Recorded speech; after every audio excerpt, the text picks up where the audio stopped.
Yung binabanggit diyan sa binasa ninyo na liku-likong landas nilalakaran ng mga taong may masamang pamumuhay, may likong pananalita, at mga taong madadaldal.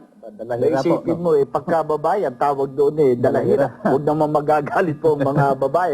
Kung yan masama na tumubo sa isang babae, lalong napakasama na makasumpong kanya sa isang lalaki.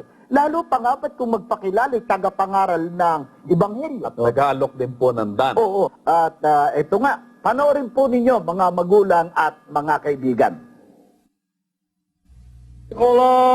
Secularum.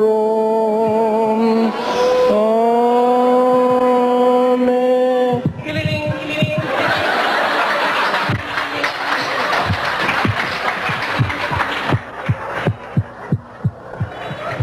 Oh, ano? May atake pa ron? Walang atake. Wala nga. May pagtutuwid ba? Kaya nung ikaw ay bata, ang paniwala mo mali. Ngayon, naghihingalo ka na, mali pa rin ang paniniwala mo hanggang ngayon.